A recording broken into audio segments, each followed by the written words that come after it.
Okay, in this video, if you are a business owner, if you're a founder and you've ever wanted to sell your business, or maybe you don't want to sell your business, but you want to get it ready for sale, or you just want to understand what it takes to sell your business, this is going to be the video for you.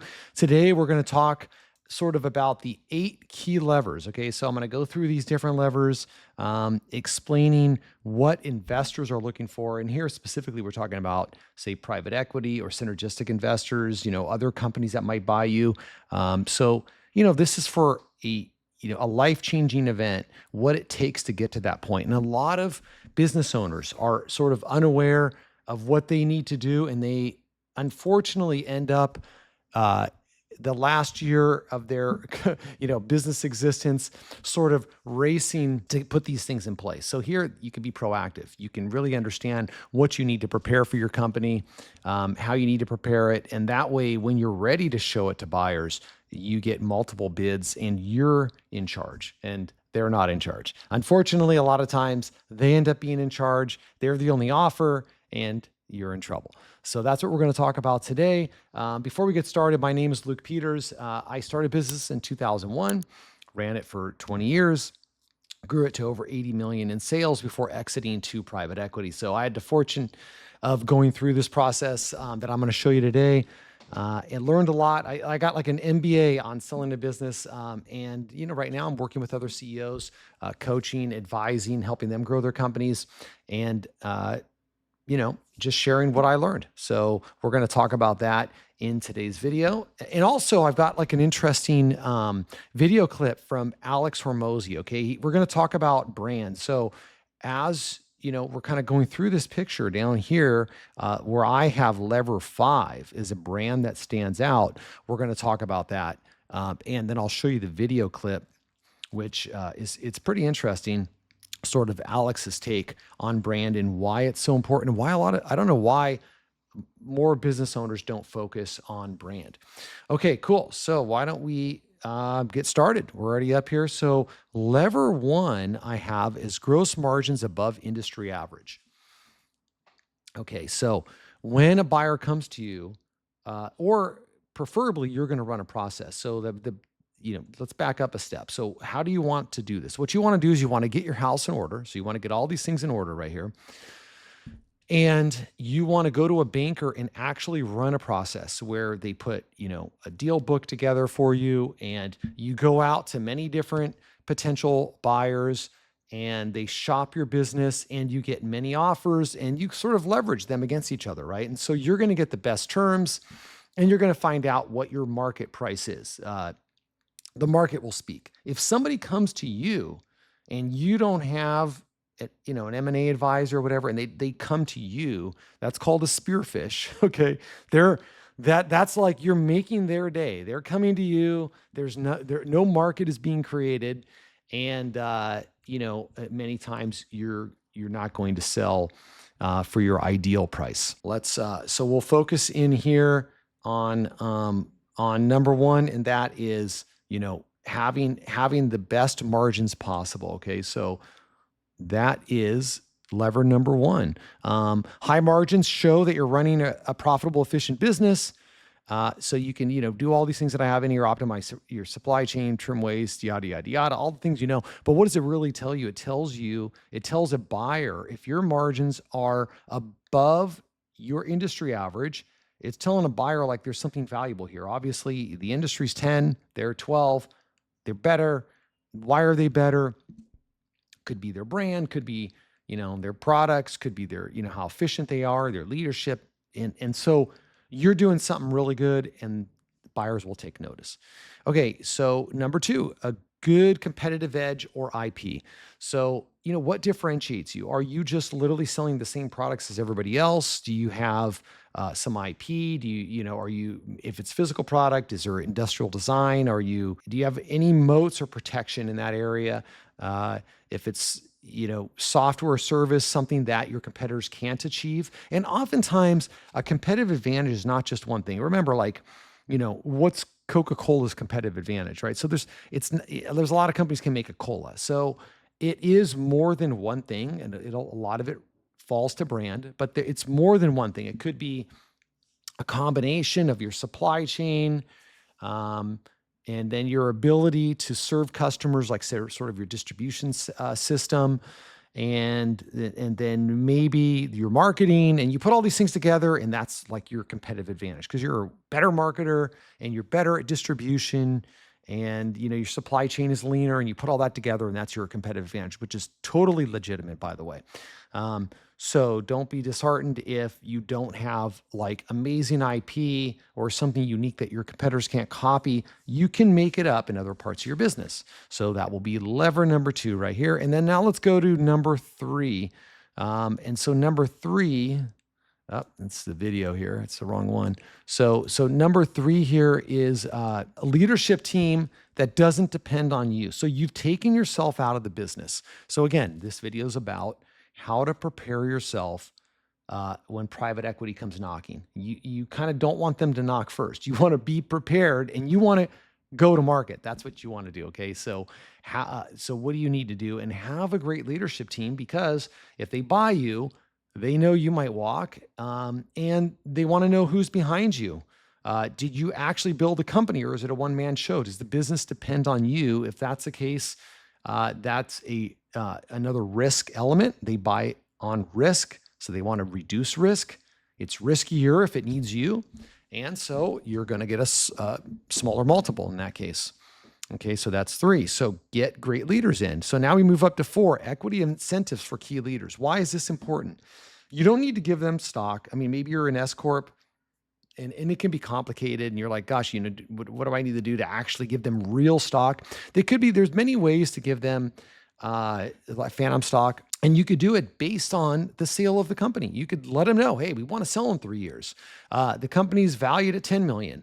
You're going to get X% of everything over 10 million if you get us to a great exit in a couple of years. Trust me, if it's a big number, multiple 6 figures for them potentially, maybe even 7 figures, man, they're going to knock down doors for you. And you only need to give this to a couple. Just, don't, have an advisor help you with this. Okay. Don't just, give out equity and give out these incentives without ensuring it's the right person. But, so I want to caution you there. But if you do this correctly, this can be a total game changer for your company. All right. And now we come down to number 5. The 5th thing you need to do is you need a brand that stands out. You need to be building your brand.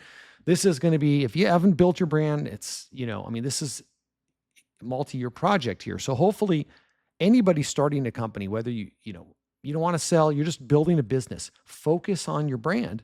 So let's talk here. Let me just play this quick video here with Alex, because I thought it's pretty interesting here. It's just a couple minutes. So check this out. You are who I made this presentation for. But before I dive in, raise your hand if you'd like any of the following things to happen. To be able to charge 2 times, 5 This is a times, great 10 example right times here. more than your competition for the exact same thing. Like Yeti. We have basically identical cups, and somehow they're able to charge $40 versus $10 simply because of what's on the cup. If you'd like to be able to have customers buy from you over and over and over again without considering competition, like Harley. Once you're a Harley guy, you stay a Harley guy for life. That's a great point. And if you'd like to virtually guarantee This is the sales best of all. in any new business or product that you launch, like Apple, a lot of people just wait in line. They say, just leave my credit card, just bill me and send whatever you're going to come out with. And that's more or less how a lot of Apple buyers are. Once they become an Apple person, they become an Apple person for life. So if you like that stuff, great, because that's what this talk is about. And so I couldn't figure out how these brands, these companies were able to do. So, the video goes on, but it is really, really interesting. And talking about brand and the focus you should put on it. And frankly, I don't think enough business owners put a focus on brand, because what happens is generally you're working. I did a video on Stephen Covey's 4 quadrants. You're working and you're in quadrant 2 at the beginning, because you're thinking long-term and you're planning out your business, but you get sucked into quadrant 1. Okay. And go check my video on Stephen Covey's 4 quadrants, but you're sucked into quadrant 1. You're not doing long-term thinking, and branding takes some long-term thinking. Okay. So we're talking about a brand that stands out. This is important. Okay. When buyers come and They have a lot of choices. Private equity has lots of choices out there. There's a lot of baby boomers selling. They want the best of the best. Remember, their main thing is they're de-risking. Everything they're looking at is, okay, do you have a team behind you? Do you have a strong brand we can count on? Do you have gross margins above industry average, et cetera, on and on. So they're de-risking. They are thinking about upside, but they're different than how an entrepreneur thinks about upside.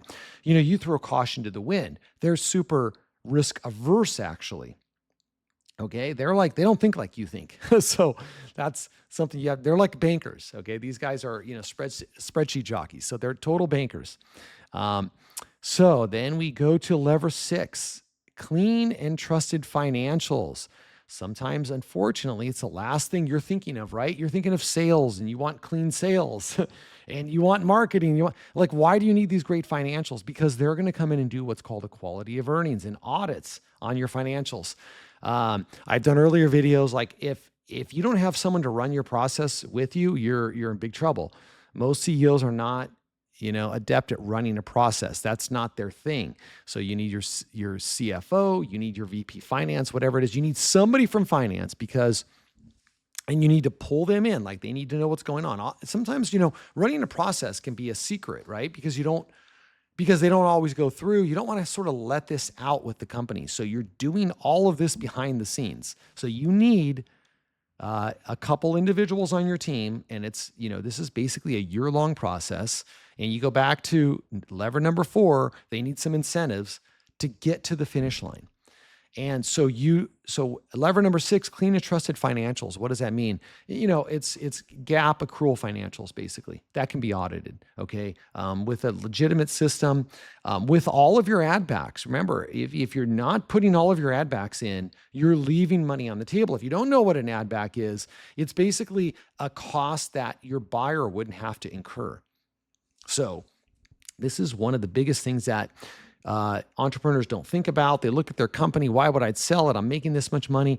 Because if you do it right and you put the ad backs and it's a tax advantage at capital gains, and there's some basis in the business. So, there's just, some of it won't be taxed at all. You could pull forward 15 years of revenue. So think about that. This is not, if you get a 6 or 7 multiple, you could get a 12 or 15 year pull forward. Okay. I mean, assuming you don't grow, and you're going to grow, but the point is you're getting a huge pull forward. And that's one of the levers to think about. And that, with lever number 6, trusted financials, get those ad backs in there. You did a one-time problem in your warehouse that you had to fix up, 100,000 there. And then, some other software implementation, or, on and on and on. There's all of these things you can add back. And all of a sudden, your EBITDA goes from 5 million to 7 million.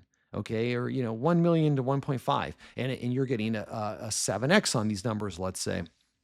So you can see how this is so important, and having somebody who's really strong here, because you want to elicit trust to the buyer. So you're in the process and someone's making mistakes, your deal can totally fall through right there. So clean and trusted financials, have excellent financial people, and excellent records. Okay. Lever number 7 is sales growth that outpaces the industry. I don't know what the right answer is. You can look at the CAGR for your industry. All of these things can be found online. Everybody's got a different one to chase, but you got to show some growth. So if you're going to go to market and you haven't grown in 3 years, and your industry margins are just, they're not special, and you don't have, competitive advantage, like, there's not a reason they're going to buy you. Okay. So if you don't have those things, you can get to this point within a couple of years. And that's where you want to think ahead of time. Okay. You want to plan this out in the future when you're making your 2025 goals.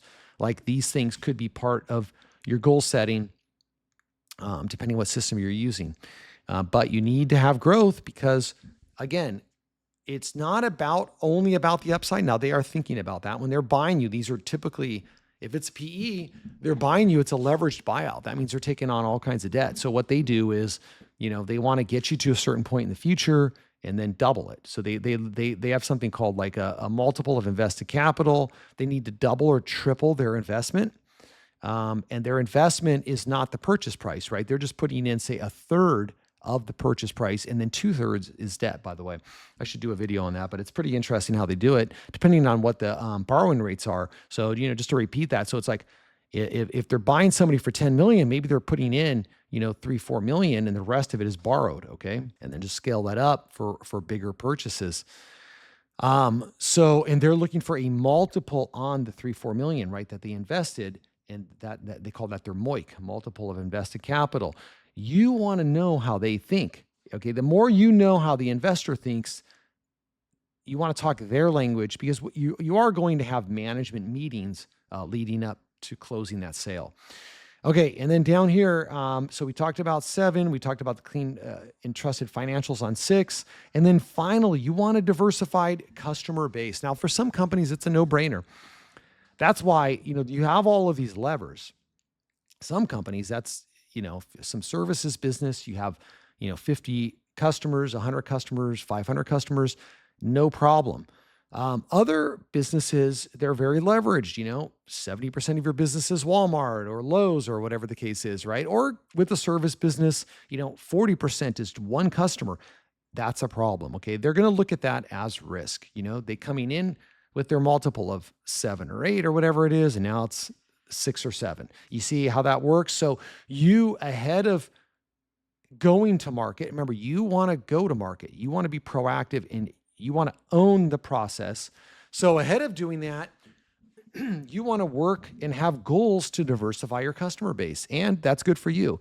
I always say, if you decide not to sell, then you've got a company that has gross margins above industry average, a strong competitive advantage, right? Leadership team that doesn't depend on you. That means you probably don't have to work as much.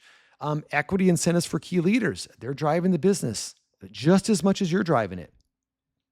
A brand that stands out. You've created value. Your brand, you probably can spend less on marketing now because your brand is so strong. Clean and trusted financials. You can sleep at night. You know what the numbers really are. You'd be surprised how many companies literally don't know really what their number, like what was your net profit? Well, it was this, but I got these personal expenses. So it's like, no, you need really clean financials, sales growth. Like, you may not want to sell at this point, right? And diversified customers. So if you do this plan, and again, these are hard to achieve, and you maybe don't achieve all of them, but every year you try to knock 1 or 2 of these off. Probably a couple of these are going to be done by default because of your industry. You might, depending where you are, a few of these are done, and then 2/3 of them are not done. And so every year you got to, check a few of these boxes, and you may have a company you don't want to sell. So it puts you in a great place. It's a roadmap for small business. It's not as hard as it looks. It helps to have an advisor to guide you and sort of save time along the way. Listen, I hope this was helpful. So if it was, please subscribe, hit the thumbs up, like this one, add to my meager subscriber list here. And if you wanted to chat live, you can go to apexceo.co and find the calendar, schedule a meeting, and talk about your business. Anyways, have a wonderful day.